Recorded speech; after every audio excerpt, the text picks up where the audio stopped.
bonsoir à tous. Merci tout d'abord à l'ensemble de nos intervenants qui sont parfois venus de loin, parfois de plus près, mais en tout cas, merci. Il y a eu des discussions très, très riches et très enrichissantes. Et puis, moi, je voudrais tout d'abord me tourner vers Madame la représentante permanente du Grand-Duché du Luxembourg pour vous remercier de votre accueil, vous dire combien, avec Grand Est Europe, nous sommes ravis d'être avec vous ici ce soir. Vous remercier aussi des échanges que nous pouvons avoir plus largement tout au long de l'année. Je voudrais également remercier la représentation permanente de la France et remercier l'ensemble des partenaires de cette soirée, la Fondation Robert Schuman et le mouvement européen. Là aussi, nous échangeons ce soir, mais ce sont des liens qui sont forts sur de nombreux sujets et à d'autres occasions. Et je me réjouis évidemment que le commissaire Schmit ait pu être avec nous ce soir. Alors, il nous a semblé tout à fait évident de mettre à l'honneur Robert Schuman ce soir. Naturellement, nous partageons avec le Grand-Duché de Luxembourg l'héritage de ce grand homme né et ayant grandi au Luxembourg, ayant étudié en Allemagne avant de s'installer près de Metz et de rédiger sa déclaration du 9 mai 1950, qui est l'acte fondateur de la construction européenne, et ce depuis son domicile de Sichazel dans notre région, dans le Grand Est. Alors, à quelques mois des élections européennes, cet événement qui nous réunit ce soir pour discuter de l'avenir de l'Europe se fixait un objectif simple, celui de répondre à une question essentielle. Quelle Europe, voulons-nous pour 2029 ? Alors peut-être, avant d'entrer et d'essayer de faire une synthèse de toutes ces idées, de toutes ces propositions, permettez-moi quand même de vous dire un mot pour vous expliquer pourquoi il semblait évident à Grand Est Europe d'organiser cette rencontre sous ce format, sur cette thématique et à ce moment-là, à quelques mois des élections européennes.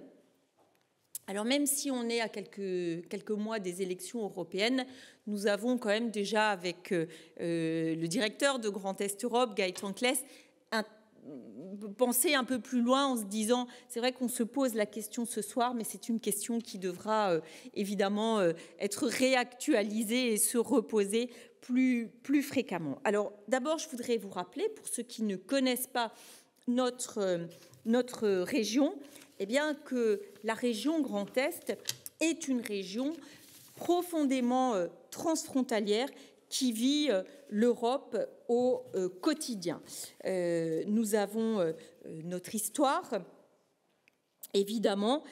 Nous avons aussi une situation géographique qui fait que nous sommes pleinement impliqués dans les relations transfrontalières et que nous vivons finalement comme une mini-Europe au quotidien. Et puis notre territoire est hôte de différentes institutions et organes européens, en particulier à Strasbourg, capitale européenne. Je voudrais aussi saluer les acteurs politiques, scientifiques, économiques du Grand Est qui, ils l'ont vraiment demandé, souhaitent contribuer activement aux politiques et aux initiatives européennes en lien avec les autorités nationales et les institutions européennes à Strasbourg, à Luxembourg et à Bruxelles.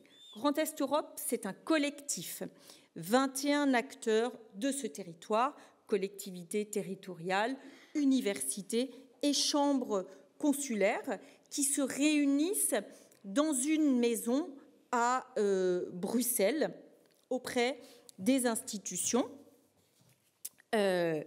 Voilà, donc vous dire aussi que 70% de l'ensemble de la législation de l'Union européenne a un impact sur les régions et sur les villes ça, c'est vrai partout, pas seulement dans le Grand Est. Et il est donc tout à fait essentiel que ces régions et ces territoires européens jouent un rôle quotidien de plus en plus important et de plus en plus central dans la mise en œuvre des politiques européennes. Alors, je vais essayer de dresser quelques pistes,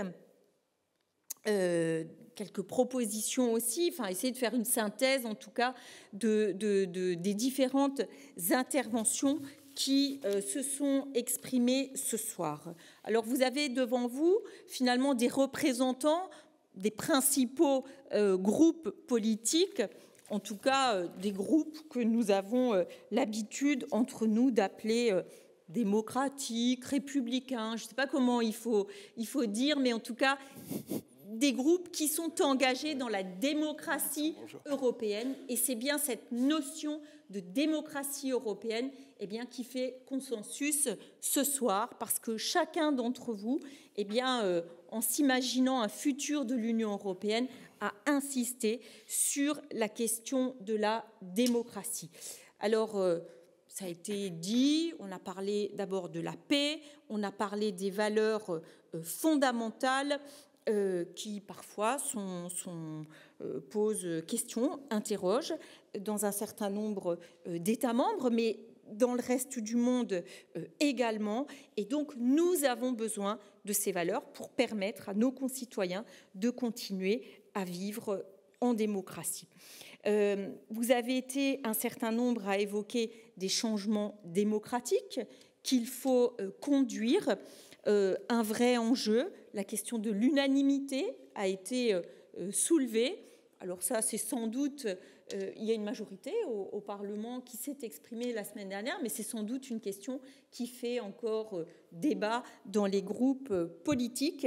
Mais vous avez aussi insisté sur la gouvernance de manière générale. Il faut réformer les traités, revoir la gouvernance, notamment pour l'élargissement à venir, parce que la question de l'élargissement, qu'on n'a pas encore beaucoup évoqué dans ce Parlement, la présidente de la Commission européenne a lancé, a indiqué clairement que ça allait faire partie des priorités de la Commission européenne. Nous avons eu aussi au Parlement européen l'occasion de nous exprimer par rapport à l'Ukraine, mais les vraies discussions sur l'élargissement, évidemment, elles sont à venir, et je pense que ce sera sans doute un des éléments clés pour les 5 prochaines années. Vous avez également tous insisté sur la nécessité d'être proche des citoyens. Et là, pour qu'ils comprennent mieux l'Europe, qu'ils sachent ce qu'on fait au niveau européen, et ça permet aussi de renforcer la démocratie, de lutter contre les populismes. Alors, on a évoqué les jeunes, certains ont des publics cibles différents, mais je crois que sur le fond, on est tous d'accord, il faut être plus proche des gens. Les jeunes, c'est un vrai enjeu, un enjeu continu de tout temps. Les élus locaux aussi, qui devraient être de vrais relais sur la construction européenne, sur l'ambition européenne dans nos territoires. Et on voit bien aussi que parfois l'Europe n'est pas cohérente dans les politiques et ne sait pas bien les expliquer. Donc là, il y a tout un travail à faire pour que les gens adhèrent au projet européen. Alors moi, j'ai beaucoup aimé la question aussi, comment faire rêver les jeunes, quoi. Et là, c'est une question, parce que aucun, finalement, d'entre vous n'a eu la réponse, parce que même quand on parle des jeunes, une classe parlait des jeunes qui voyagent, pour qui ça va vite, mais il y a aussi des jeunes qui sont dans des territoires dont on ne sort pas.